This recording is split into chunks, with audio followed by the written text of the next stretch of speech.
Good morning. I'm Alan Lanham, Dean of Library Services, and it's a pleasure to welcome you here, not only to our building, but to the continuation of the symposium on ancient Greece that we are hosting in conjunction with the College of Business and Applied Sciences.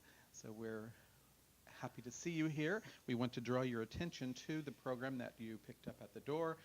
There are various opportunities remaining for you to be involved in this symposium.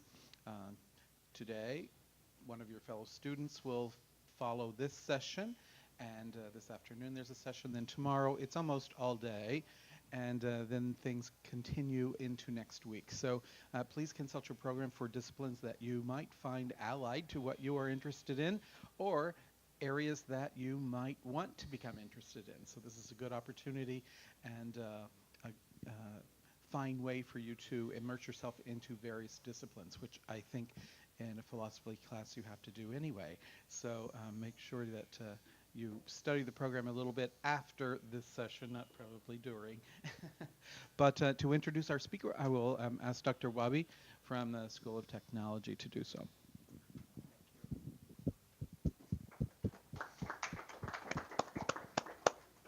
Thank you very much for coming to this session of the Ancient Greece Symposium as a part of a futuristic look into through ancient lenses. That's what we are trying to do with this symposium. Last year we looked into ancient Egypt. No bias here because I'm from Egypt, but we started from Egypt because it's old and ancient. And then the natural progression was to go to Greece and the Hellenistic and this era of theology and history and philosophy and art and everything. I will introduce our distinguished speaker today with 4 words.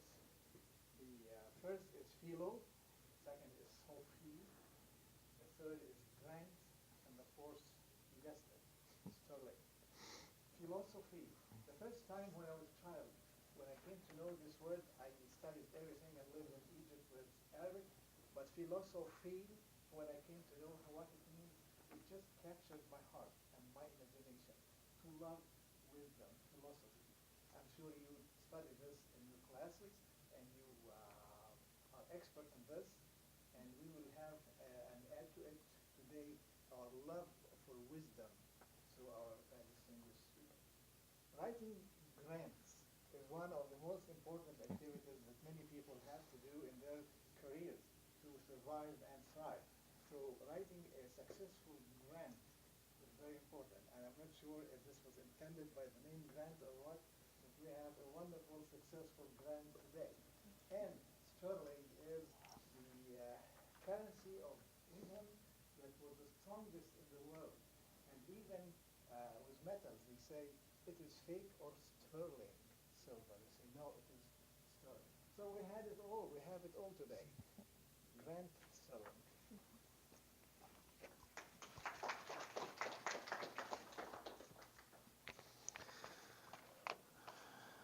Thank you, Wafiq, Dean Lanham. When Wafiq asked me to give a talk in this series, at first I was puzzled as to what topic I should choose. The ancient Greeks, that's an enormous topic. Connected with the modern world, that's another enormous topic. So I thought, first of all, I should try to narrow things down. I eventually decided, all right, well, since I do philosophy, I ought to talk about ancient Greek philosophers. Well, that was still a little bit too broad. Several of you are students right now in my ancient Greek philosophy class, and I spend a whole semester talking about ancient Greek philosophy, and I can only scratch the surface in a whole semester, so I couldn't possibly do anything in 1 hour that would be adequate. I can't even do the influence of ancient Greek philosophy on contemporary philosophy, because everything in contemporary philosophy derives from the ancient Greeks. Except for a few really bad ideas that the moderns came up with on their own. So that's still too broad of a topic. So I thought, well, why not do ancient Greek philosophers when they were doing what would now be considered science? As many of you know, for the ancient Greeks, there was no distinction between what we call philosophy today and what we call science today. Anyone engaged in the pursuit of knowledge was a philosopher. So I thought, well, it's fair game then for me to talk about ancient Greek science as compared to the modern world. But that's still way too broad. If I were to talk about that topic, I would have to, for example, discuss Aristotle, perhaps the most wide-ranging intellect in the entire history of the world. Aristotle wrote numerous books on meteorology, physics, biology, et cetera, et cetera, et cetera. That's way, way too much for one discussion. All right, well then I thought I'll do the so-called pre-Socratics. The pre-Socratics are the philosophers who came along before the first sort of intellectual giant of the ancient world, Socrates. So that's why they get called pre-Socratics. The pre-Socratics also wrote numerous books about numerous topics, but here at least we have the advantage from the point of view of my topic, or disadvantage from the point of view of knowledge, that almost all of their writings have been lost. All that survives are a few fragments. So I thought if all that survives are a few fragments, surely I can shorten that up to get it into a 1-hour presentation. But I quickly discovered that even just doing the pre-Socratics and just doing their scientific ideas, that was way too much too. The pre-Socratics, for example, have long discussions about the principle of conservation of matter. They brought up ideas such as the notion that the Earth was roughly spherical, the idea that the sun and the stars are bodies of burning gases. They were among the first people to attempt to make an accurate map of the known world, et cetera, et cetera, et cetera. So that was too much as well. So finally, what I decided on was this. I would talk about a handful of ideas in the pre-Socratic philosophers with regard to physics and biology. Within physics, only sort of general cosmological theories of physics, and so with the topic suitably narrowed, that's what you're going to get today, a very, very short talk on a very, very narrow discussion of a handful of people that you've never heard of. I should note also, by the way, the pre-Socratics may have even anticipated the so-called many worlds hypothesis of modern physics. I'm not going to talk about that today since it's still up in the air whether we have good reason to suppose that it's true or not. If good reason comes along to suppose that the many worlds hypothesis is correct, I will then give another paper in which I show conclusively that the pre-Socratics invented it first. On the other hand, if it's discredited, I will give a paper in which I show that the fragments that could be interpreted as suggesting such an idea are clearly mistaken. All right, so a handful of passages on physics and biology. Now, as I've already suggested, our knowledge of the pre-Socratics is highly limited. All we have, again, are mostly quotations in other people saying, oh yes, Heraclitus believed such and so, or Anaximander said this or that. Giving any talk on the pre-Socratics involves a certain amount of interpretation. So I acknowledge to begin with that what we're doing today is interpretation. I've given you a handout. I hope you all got a copy. The handout contains some of the passages that I'm going to be discussing today. All of these passages have been edited in order to make the point that I wish to make. And I use as my excuse for this the fragmentary nature of the evidence and so on and so on. But I did give you the reference from which the passages are taken, and you're welcome to look them up in that source or in other similar sources and evaluate for yourselves whether or not I have accurately portrayed their ideas. All right, so before I go any further, I should note all of the pre-Socratics were materialists. All of the pre-Socratics held that the only things that really exist are physical things. I don't think there are any exceptions to that. There are some philosophers that think that there were rare exceptions, but I think there were no exceptions to that principle. All of the pre-Socratics were also, at least broadly speaking, empiricists, with the exception of my personal favorite pre-Socratic, Parmenides. When I say that they were broadly empiricists, I mean that many of them had no sort of conclusive theory of knowledge and its origins, but all of them were concerned to try to come up with scientific hypotheses that would be consistent with our observations of the physical world. Parmenides, as I say, is an exception, since Parmenides argued that our senses are fundamentally mistaken, and that therefore the true nature of reality is utterly and completely different from anything at all that appears to us. But with only that exception, broadly speaking, the pre-Socratics are empirical philosophers. All right, so on your handout then, let us turn to the first general topic. Under the heading of physics, from the philosopher Heraclitus, the dates here, by the way, are in all cases approximate. Depending on what source you look up, the dates of these various people may be, in fact, substantially different.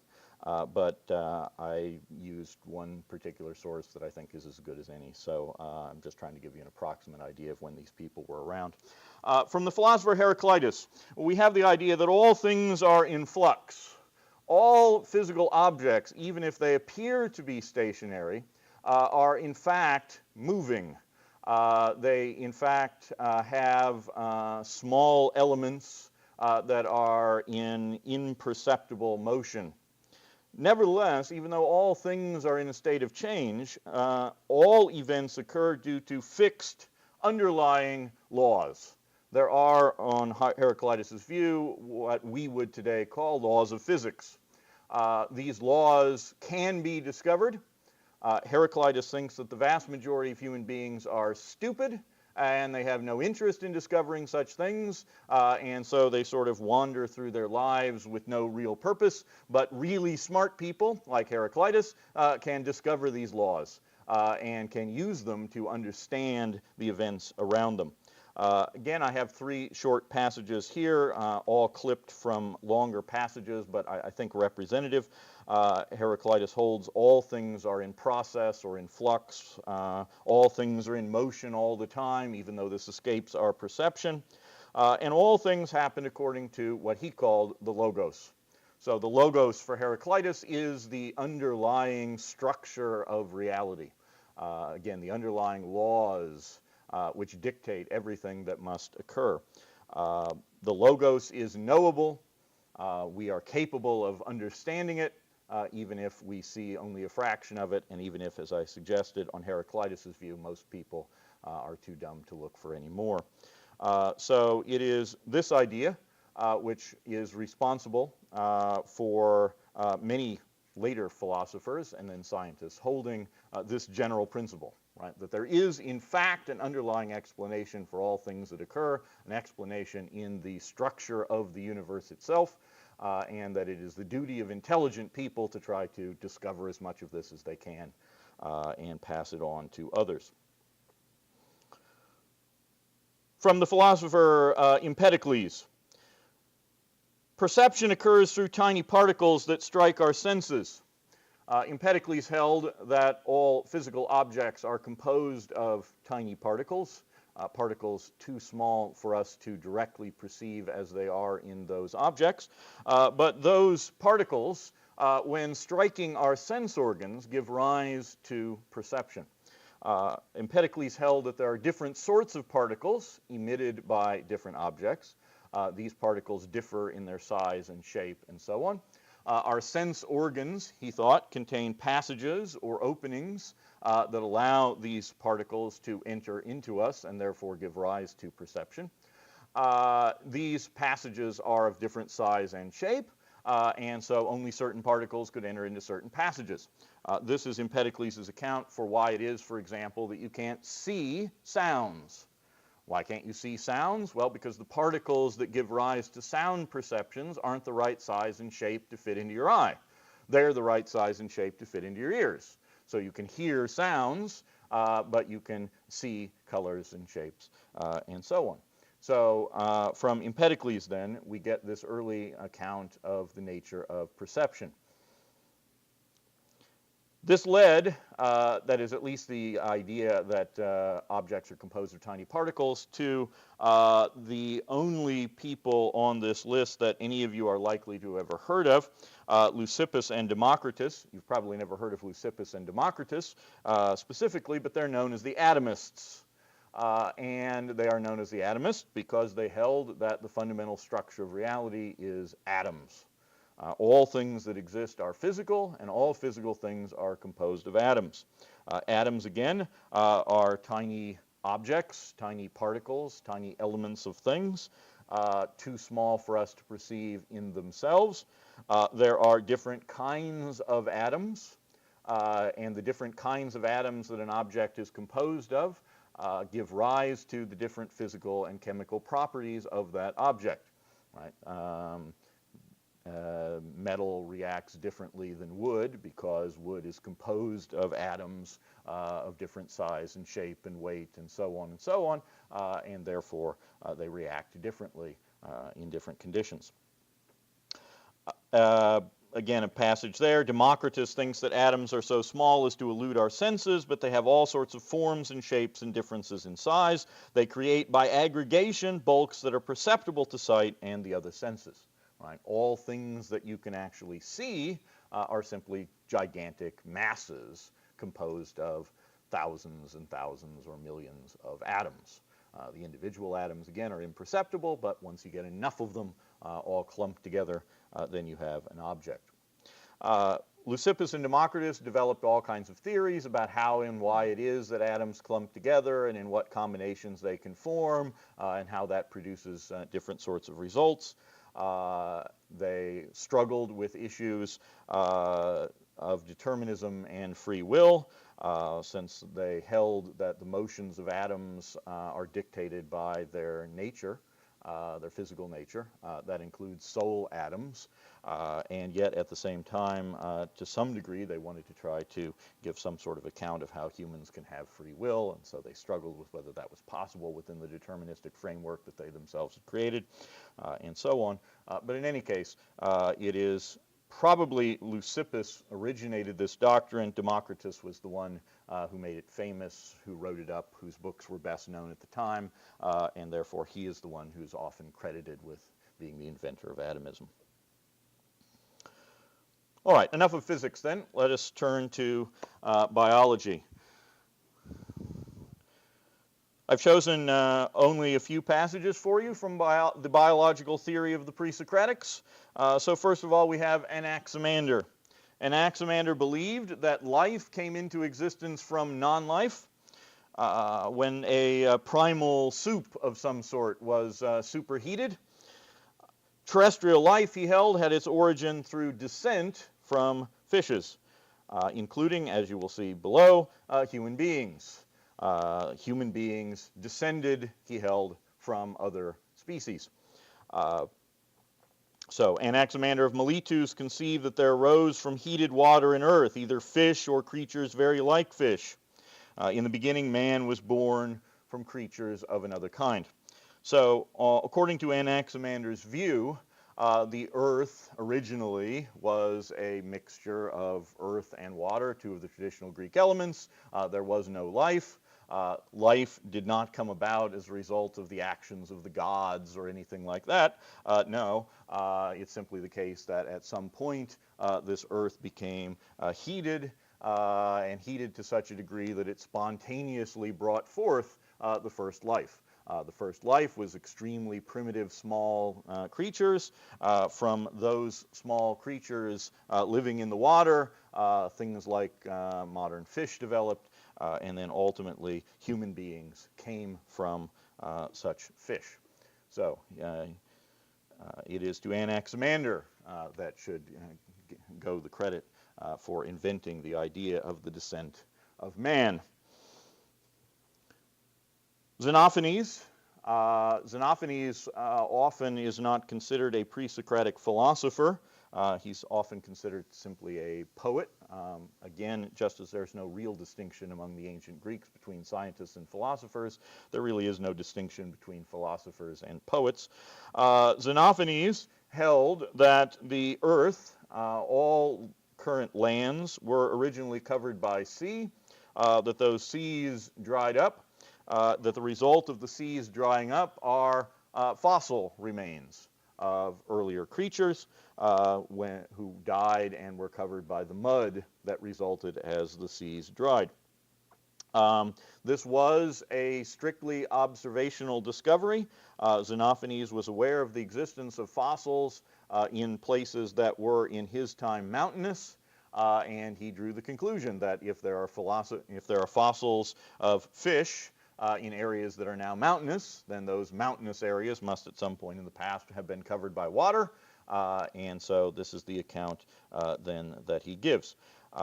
And there's a discussion there of various examples of fossils that he had observed in various regions. I cut the details out so that the handout would fit on a single page, but certainly Xenophanes is aware of these and draws the deduction.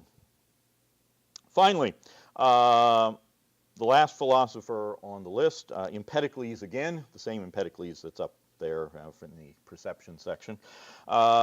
It is Empedocles that invented the theory of evolution. The theory of evolution, as Darwin conceives it, has two main principles. We need variation in order for evolution to take place, and variation is supplied, on Darwin's view, from random mutation. And then we need some process by which the variation can be weeded out to produce change, and that, of course, is taken care of by natural selection. I did not give you the passages from Empedocles on this subject because there is, in fact, as you can see here, a long string of passages. There are 8 or 9 fragments from Empedocles that deal with different elements of his theory of random mutation and natural selection. They wouldn't all fit on the handout. I gave you the numbers there, again, if you want to look them up in Kirk and Raven, the source that I used. But I will at least give you the broad outline of that idea here.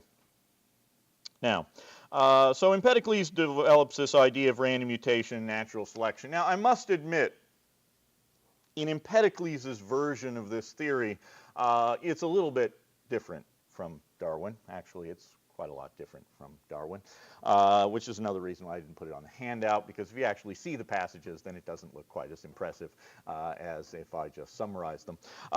Empedocles believed that the fundamental principle of change in the universe, well, principles of change, were love and strife.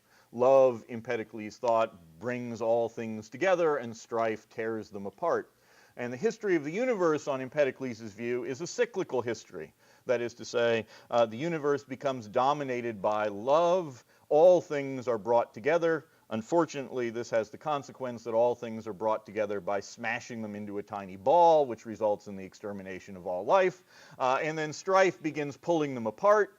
Ultimately, strife takes over and has complete control. Unfortunately, this has the result that all things are completely scattered, and so again, there is no life. But during the transitional stages, when the ball of love is being pulled apart, and in the stage in which strife has started to lose the battle again and love is pulling things back together, objects such as the ones that we observe can exist. So there is a cyclical history. Everything smashes together into a ball, pulls out into scattered fragments, smashes back together into a ball, and so on and so on. Now, he held that during the period in which the ball of love has started to be pulled together so that we have physical objects, what happens in the case of life is that various living beings come forward, but they come forward in purely random form. That is to say, you might, for example, have disembodied heads and arms.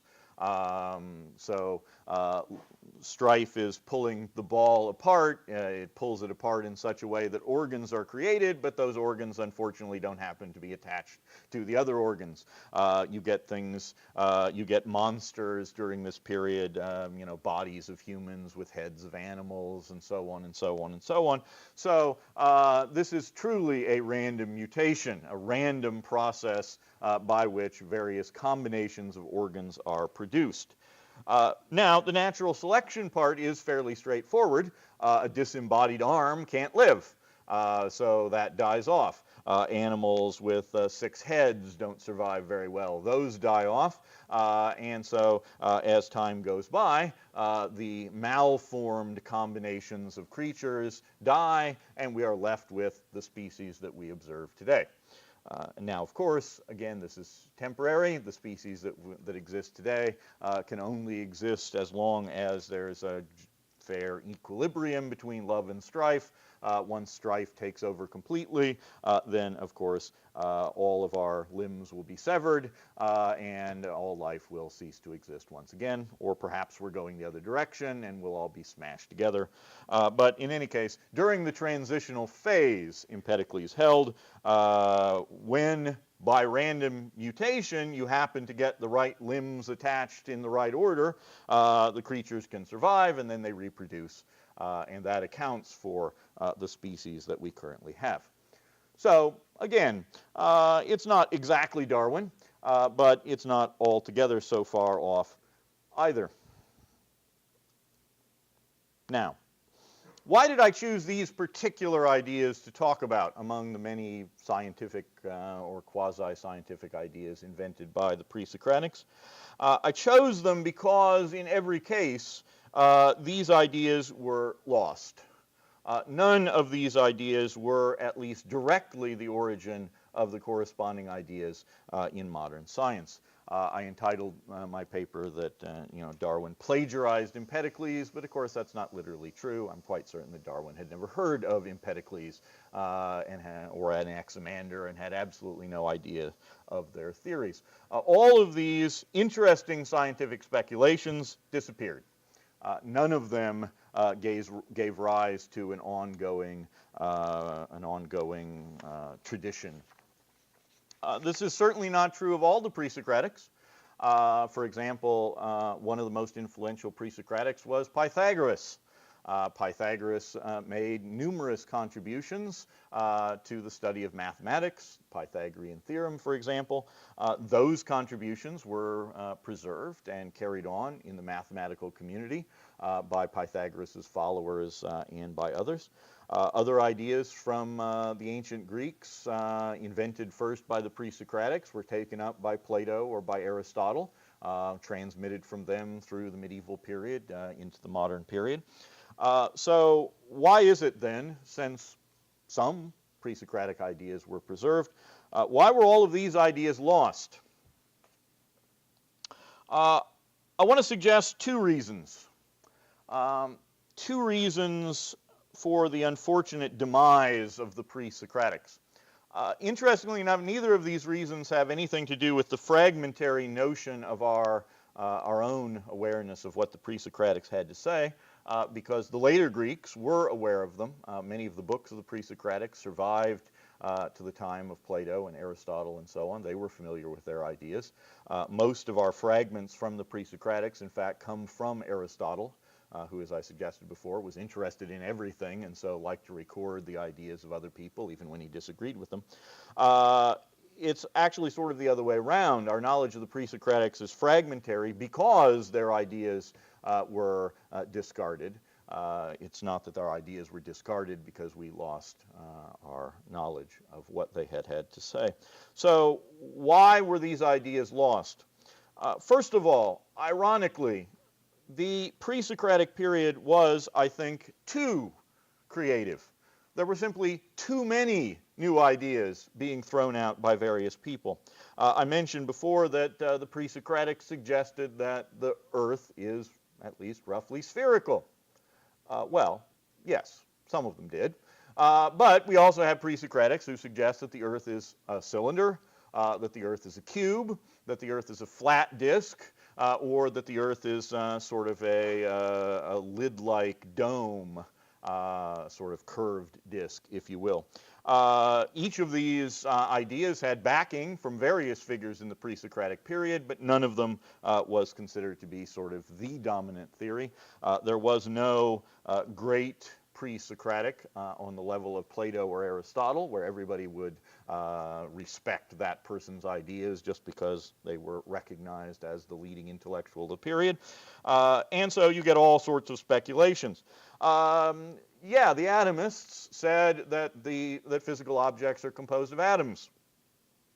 But other pre-Socratics said that physical objects are entirely solid and can have no parts at all of any kind. Others said that they're made of a kind of seed. Others says they're built of the Greek elements. Some pre-Socratics holding that all objects are ultimately composed of water. Some holding that they are ultimately composed of air. Some ultimately composed of fire. Interestingly enough, the Greek element of earth gets no backer. None of the pre-Socratics said that every physical object is composed of earth for some strange reason. Sure, Empedocles may say that species arose by love and strife, but other people said that they were created by the gods or descended from the gods, or that they spun off out of a cosmic sphere that was rotating, or any of a number of other hypotheses. So one problem with transmitting the ideas that I selected for you on the handout is that they are, in fact, selected.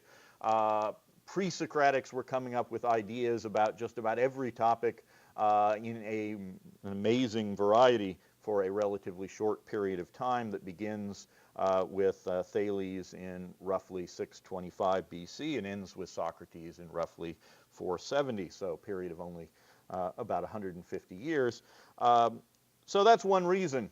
So many new ideas were being thrown out that nobody knew which ones to hold on to and which ones to discard. Right? They couldn't sort them out and fix on any of them, and as a result, they all came to be equally discarded.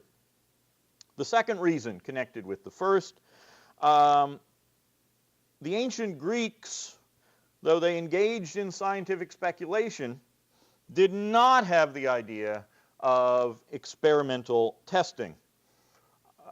That's not quite right either. They did have the idea of experimental testing, but there was no sort of organized, cohesive body of science. That is, there were no process by which it was expected that the ideas of one pre-Socratic would be tested or checked out by somebody else and then integrated into some whole. And they did not generally use their experimental methods when they had them on their sort of grand speculative theories. They tested specific ideas. They tested, for example, whether you could tell the distance of a ship out to sea by using various triangulation techniques and so on. They tried it out and found out that it worked. So it's not that they were completely ignorant of the idea that your theories could be tested. It's just that they didn't apply them to the big theories like this. No one ever thought to say, well, let's see, what evidence could we gather to try to figure out whether there really were disjointed limbs that then, by natural selection were weeded out into the current species. This, I suggest, is the reason that although all sorts of interesting ideas that later become part of modern science were thrown out by various pre-Socratics, by and large, this is not the result of transmission from the ancient Greeks to the modern world. Again, I've selected some ideas that weren't transmitted for the purposes of this talk. Again, in mathematics and in other fields, they were. So there's my conclusion. The pre-Socratics were too clever and not clever enough. Too clever in that they came up with far too many ideas for all of them to be true and all of them to be held on to and all of them to be transmitted, and not clever enough to figure out a way to sort them out into the ones that were truly worthy and the ones that were not. That's all I have. Thank you.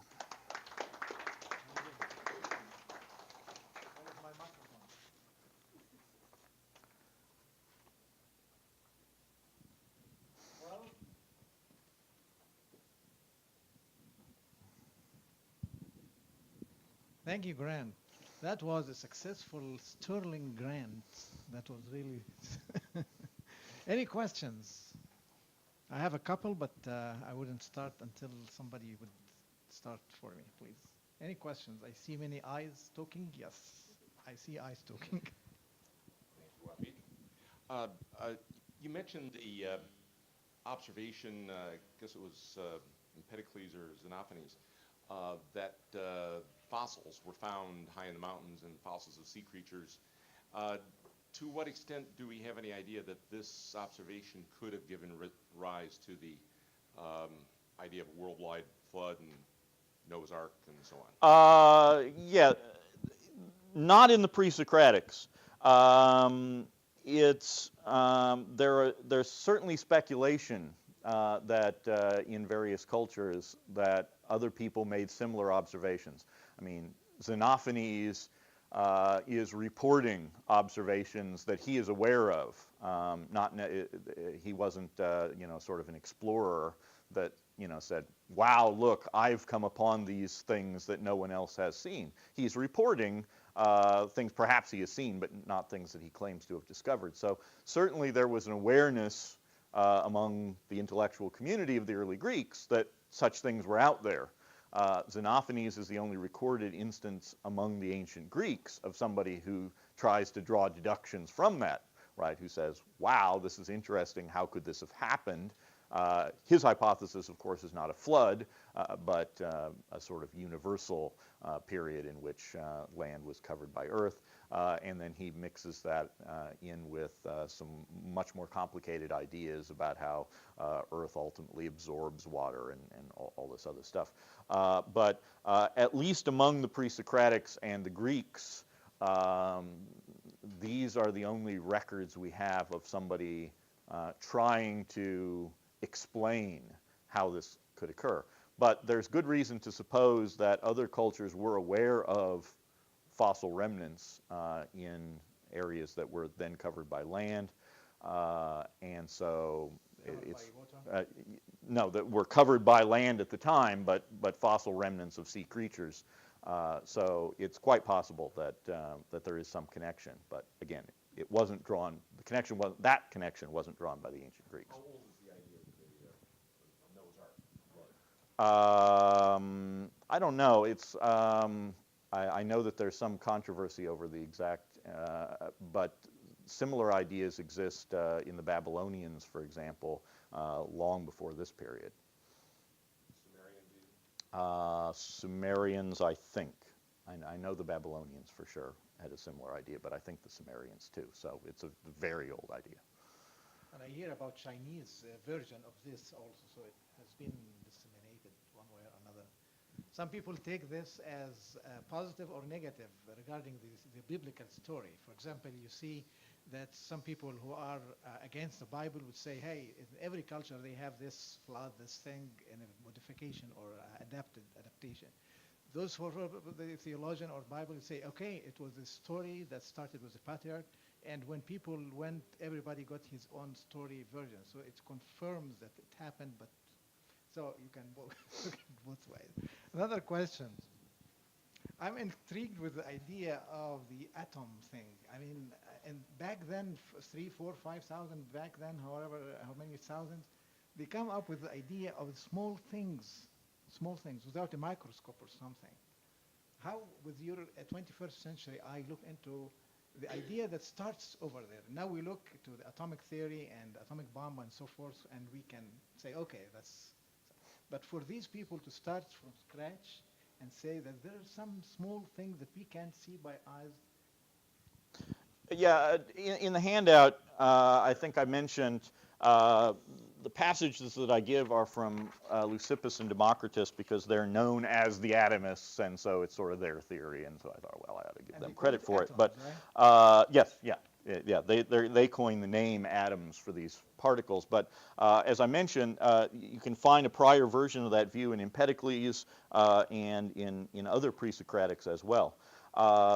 So what they're trying to do, the earliest pre-Socratics tried to give an account of the nature of the physical world in terms of the 4 Greek elements, right? Air, earth, fire, and water. Again, earth for some reason doesn't have an advocate, but the others all do. It's Parmenides, the anti-empiricist, who comes along and argues on philosophical grounds that the universe can't really be composed of these sorts of things. It can't really be air, earth, fire, and water. And then Zeno, his famous pupil, defends this by means of various paradoxes and tries to say, well, if you try to believe in motion and change and objects having parts and multiple things and so on, you're led into these impossible contradictions. And so you ought to simply abandon your belief in these things and admit that our perceptions are just fundamentally wrong. And the universe is one single entity, unchanging, no time, no space, and so on and so on. There's a reaction against Parmenides. Nobody thinks Parmenides is right among the pre-Socratics that follow him, other than Zeno.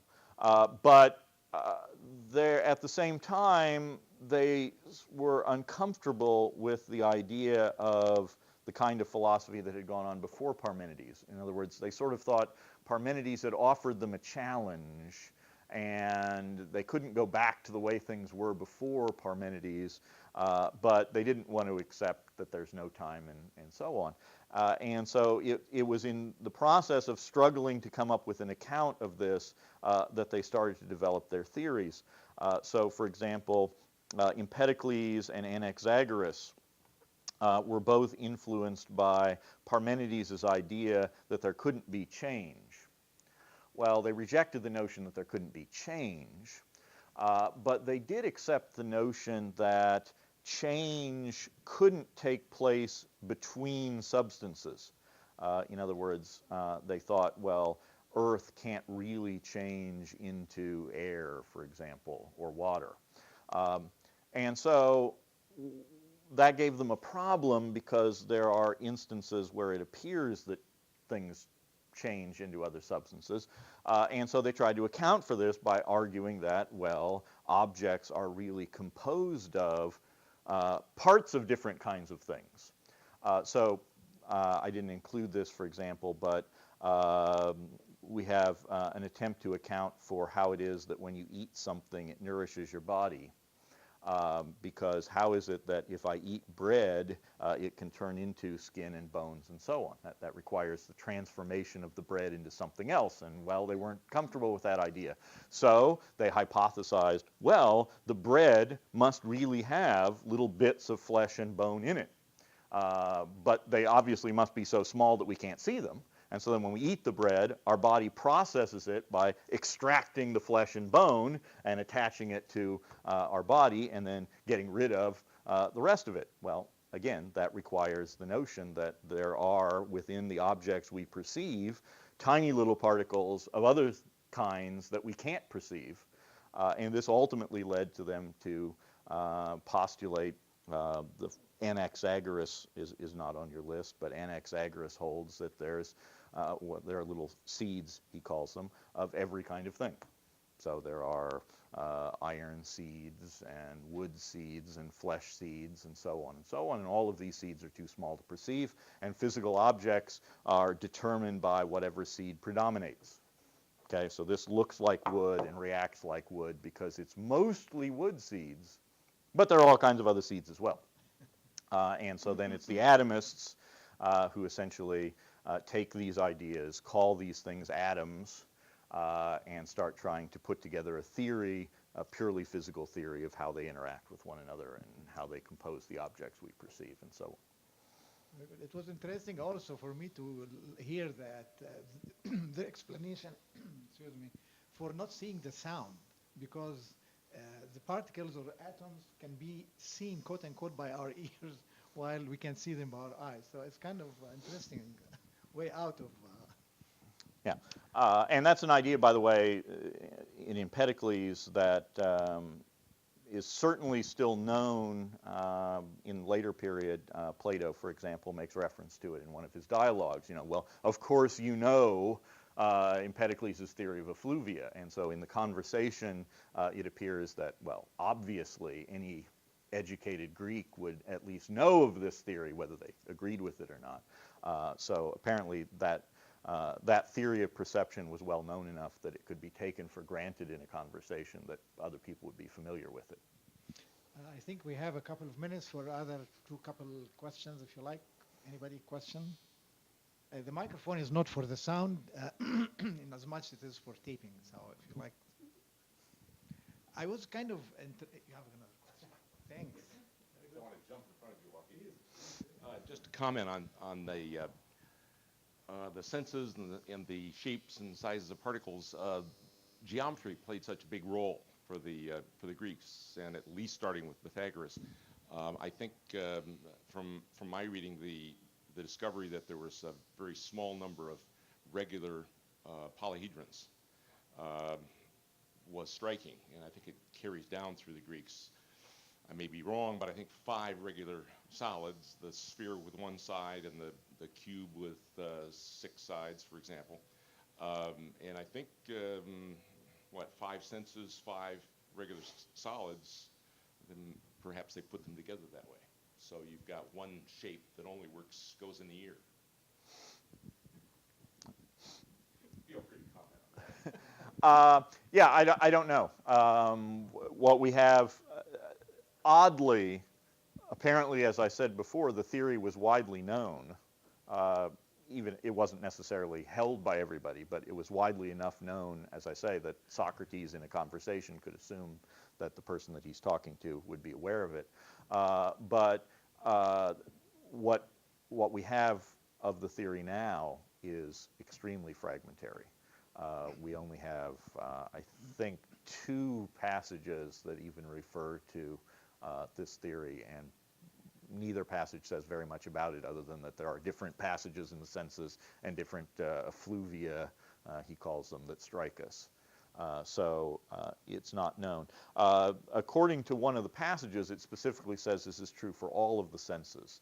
I'm not sure that Empedocles actually held that it was true in the case of touch, since perhaps I should have said all of the ancient Greeks hold a view held by at least many modern physicists that there's no such thing as action at a distance.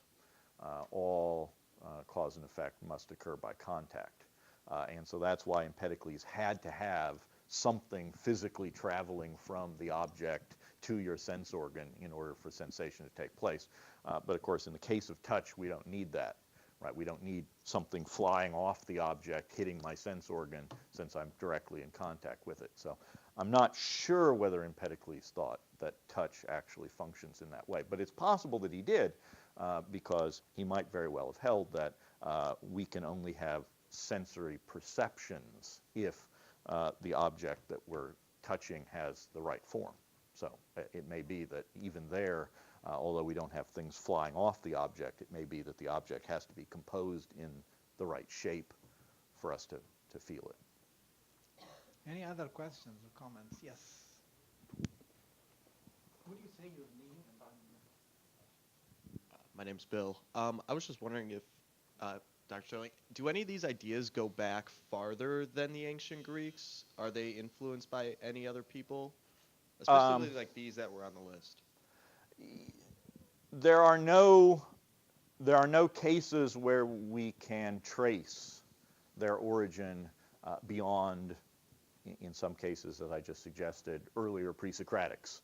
So again, the atomists, you can find at least the root of their theory in Empedocles and Anaxagoras and so on. But there's no case at least with regard to any of the sort of major theories that I've been discussing here, where we can say with any good reason, so and so got this idea from somebody outside the tradition of the pre-Socratics. It's certainly not the case as far as Greek thought altogether. Athens, for example, is a major port city, and so there was contact with the Phoenicians, and through the Phoenicians, contact with Egypt and possibly India and lots of other places as well. So it's not that the Greeks were unaware of the world beyond them, but as best we can tell, by and large at least, their speculation is internal to the tradition. That's why Thales, the first pre-Socratic, is sometimes considered to be the first philosopher. Any other questions, comments? I I have an observation or question without taking sides or creating any enemies, just scientifically looking at things. Just take yourself outside. Why is it over the history, it was more appealing to the human mind that things started uh, by itself, uh, magically, quote unquote, by itself, and we ended up with this sophistication and design that we see everywhere. More than that there's a person, be it God of the Bible or whatever, creator, somebody who did that intentionally and designed it. Why is it more appealing to be random and natural selection rather than somebody who really organized it this way? Um, yeah, for the ancient Greeks, for whatever reason, none of the ancient Greeks suggest that the physical universe was created.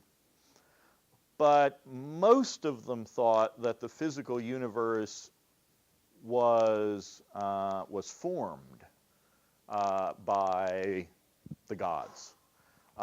So, in a way, Empedocles' theory and some of the other pre-Socratics are actually swimming upstream as far as Greek thought as a whole is concerned.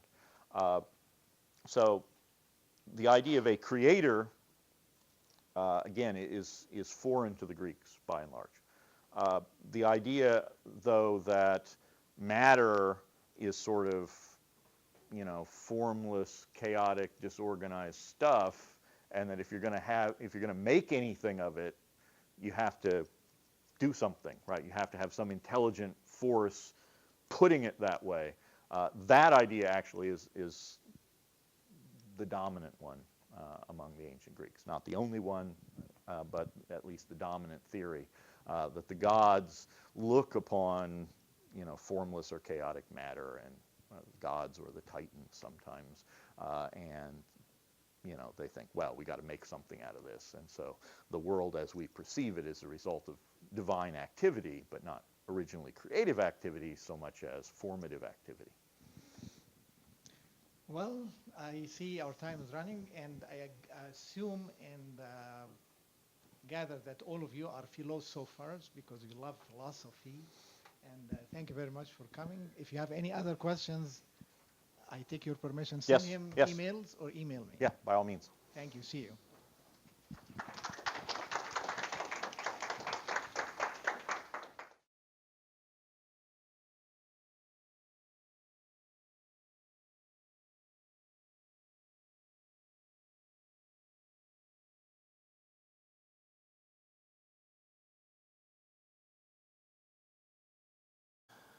Thank you, Wafiq. Dean Lanham. When Wafiq asked me to give a talk in this series, at first I was puzzled as to what topic I should choose. The ancient Greeks, that's an enormous topic. Connected with the modern world, that's another enormous topic. So I thought, first of all, I should try to narrow things down. I eventually decided, all right, well, since I do philosophy, I ought to talk about ancient Greek philosophers. Well, that was still a little bit too broad. Several of you are students right now in my ancient Greek philosophy class, and I spend a whole semester talking about ancient Greek philosophy, and I can only scratch the surface in a whole semester, so I couldn't possibly do anything in 1 hour that would be adequate. I can't even do the influence of ancient Greek philosophy on contemporary philosophy, because everything in contemporary philosophy derives from the ancient Greeks. Except for a few really bad ideas that the moderns came up with on their own. So that's still too broad of a topic. So I thought, well, why not do ancient Greek philosophers when they were doing what would now be considered science? As many of you know, for the ancient Greeks, there was no distinction between... In a philosophy class you have to do anyway. So make sure that you study the program a little bit after this session, not probably during. But to introduce our speaker, I will ask Dr. Wabi from the School of Technology to do so.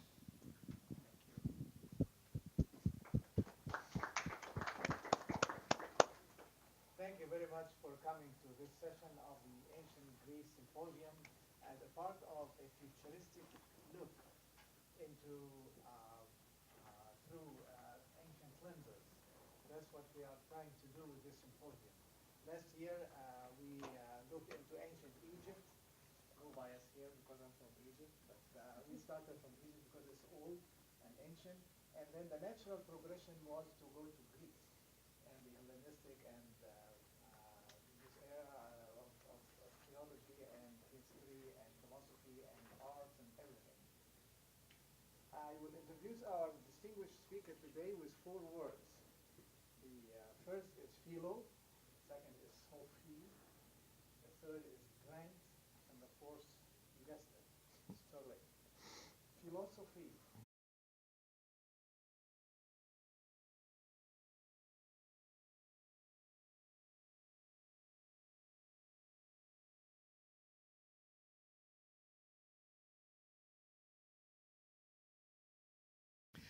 Good morning. I'm Alan Lanham, Dean of Library Services, and it's a pleasure to welcome you here, not only to our building, but to the continuation of the symposium on ancient Greece that we are hosting in conjunction with the College of Business and Applied Sciences. So we're happy to see you here. We want to draw your attention to the program that you picked up at the door. There are various opportunities remaining for you to be involved in this symposium. Today, one of your fellow students will follow this session, and this afternoon there's a session, then tomorrow it's almost all day, and then things continue into next week. So please consult your program for disciplines that you might find allied to what you are interested in, or areas that you might want to become interested in. So this is a good opportunity and a fine way for you to immerse yourself into various disciplines, which I think... The first time when I was a child, when I came to know this word, I studied everything and lived in Egypt with Arabic, but philosophy, when I came to know what it means, it just captured my heart and my imagination. To love wisdom, philosophy. I'm sure you study this in your classes, and you are expert in this, and we will have an add to it today, our love for wisdom, to our distinguished speaker.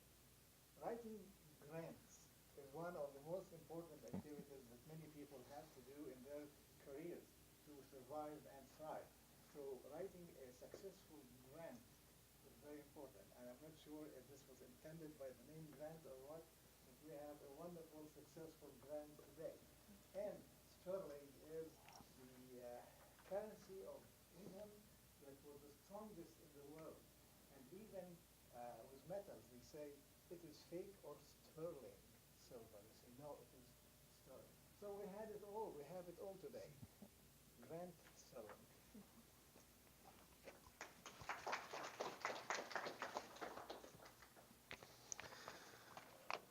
What we call philosophy today and what we call science today.